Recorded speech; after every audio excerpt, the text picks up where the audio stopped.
Olá, minha gente linda, como é que vocês estão? Espero que esteja todo mundo bem. Como vocês já viram aí no título, hoje nós vamos falar sobre essa primeira leitura de fevereiro, que foi esse livro da Gayle Forman, Eu Estive Aqui.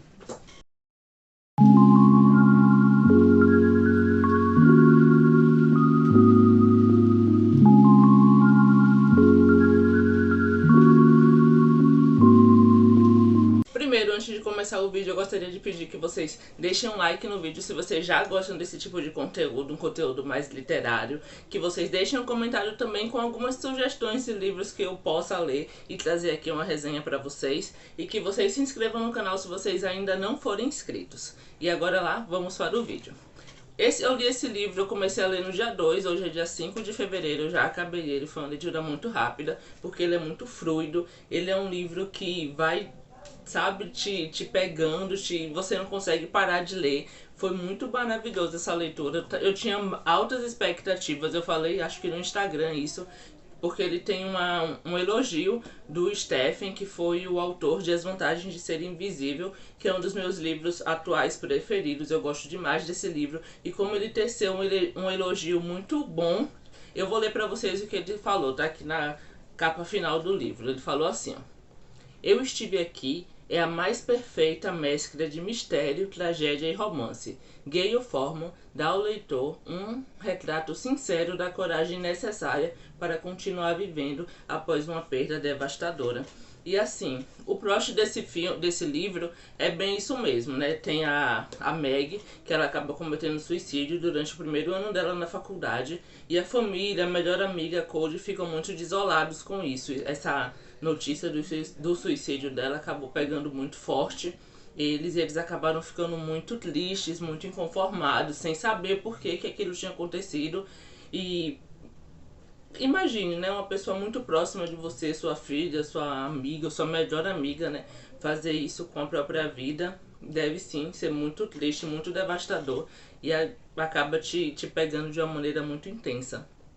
A Cody, ela se coloca nessa história como uma antagonista da Meg, né? Ela fala que a Meg era o sol dela, era a melhor parte dela. E isso pega muito firme a gente, porque a Cody, ela é uma menina que foi criada por uma mãe solteira, que estava sempre trabalhando, que não gostava que ela chamasse ela de mãe. Então ela meio que foi criada ali pela família da Meg, também passava muito tempo com eles, fazia viagens de família, tudo. Ela era muito inserida ali na família do Joe e da Sue, que eram os pais da Meg. E assim, depois que ela morreu, ela se vê assim completamente desamparada, né?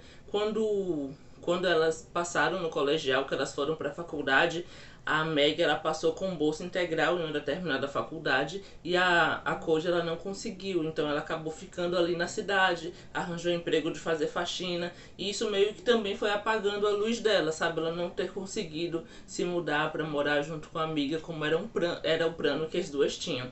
Então depois que ela morre, a Joe e a Sue, o Joe e a Sue, eles pedem pra Cody ir lá na cidade onde a Meg estava morando, fazendo faculdade, para buscar as coisas dela. E lá ela acaba descobrindo assim um fio que ela acaba por seguir. O livro todo ele vai trazendo essa perseguição da Cody em busca do real motivo que fez com que a Meg tirasse a própria vida. É uma história assim maravilhosa. Ela é muito cheia de suspense. Eu não vou dar spoiler pra vocês, mas eu acho que o processo de descoberta da Cody, de autodescoberta, né, da Cody, durante essa investigação toda que ela leva, é muito lindo de ver a construção dela, ela se desvencilhando do que foi a Meg, e no final, quando ela descobre o real motivo, ela vai lá, conta pros pais dela, e os pais meio que já tinham uma noção daquilo, porque a Meg, eu não sei se eu vou dar não vou dar esse spoiler pra vocês. Aliás, eu vou dar spoiler sim, mas se vocês quiserem, vocês pulam 10 segundos. A Meg, ela sofria de depressão. Então os pais, eles meio que já tinham percebido que ela estava em surto, tentaram de todas as maneiras possíveis ajudar ela a sair daquele surto, a voltar a tomar os remédios, mas eles acabam não conseguindo e fracassando nessa missão. Então a Cody, ela fica muito arrasada depois da morte, porque para ela não fazia sentido nenhum, sabe? A garota estava bem, Ela se sente um pouco culpada, porque depois que a Meg partiu, elas se afastaram um pouco, mas sempre trocavam mensagens, mas ela não sabia de fato por que ela tinha feito aquilo, ela precisava descobrir. Então isso acaba levando ela a todo esse percurso, essa jornada de viagens, de quebras de leis, de procurar incessantemente tudo isso, e ela vai descobrindo também... Ixi, eu esqueci o nome do garoto. E ela descobre também o Ben, lá no começo, né, que ela acha que o Ben, ele foi um caso que a Meg teve, e ela também culpa ele por isso. Aí na medida que a gente vai lendo o livro, a gente descobre que não... que teve, assim, foi uma pequena parte do que aconteceu, mas que foi todo um conjunto, né, que levou a Meg a cometer esse ato. É um livro muito gostoso de ler, um livro muito fluido.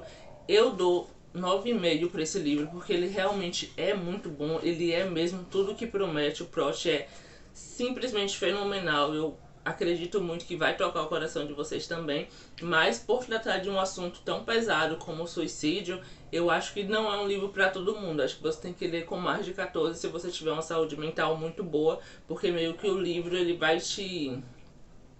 não vai te motivando, mas tem momentos que você pode interpretar isso de uma maneira errada e pode acabar achando que isso seria o melhor para você, e não é. O melhor é sempre você lutar pela sua vida. E quando você chega lá no final do livro, você vê a nota da autora. Ela fala que ela escreveu um artigo sobre uma moça chamada Suzy Garcia, que é mais ou menos a Meg, sabe? Ela vai e cria ali essa versão da Suzy Garcia em forma de Meg, com que ela acredita que seja verdade, porque ela conversa com muitos amigos, com familiares para escrever esse artigo, e eles acabam falando sobre ela, como era a vida dela, como ela era ativa, que ela gostava de bandas, gostava de música.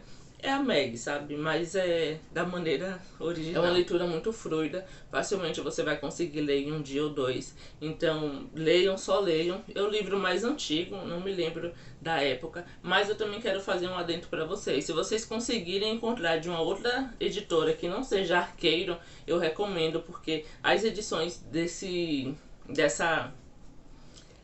os livros dessa editora são muito ruins, eles têm um certo nível de erro muito grande. Aqui ao decorrer do livro, você vai percebendo um erro nas sequências de páginas, sabe, no númerozinho. E esse não é o primeiro livro que eu leio da editora, eu já li também Águas para Elefantes, que também tem muitos erros. Essa não é uma editora boa, tem editoras muito melhores. Então se vocês acharem de uma outra editora, é muito melhor, mas se não acharem, vale a pena mesmo vocês lerem. Podem baixar também no Kindle, quem tem, eu particularmente não gosto muito, mas vocês podem estar baixando também. É um livro muito bom, muito legal, tenho certeza que todo mundo vai adorar ler ele, se esse tipo de suspense, mistério faz parte do seu gosto literário. Então se vocês já gostam desse tipo de vídeo, não esquece de deixar o like, se inscreverem no canal e deixarem um comentário também. Um beijo cheio de carinho e até o próximo vídeo.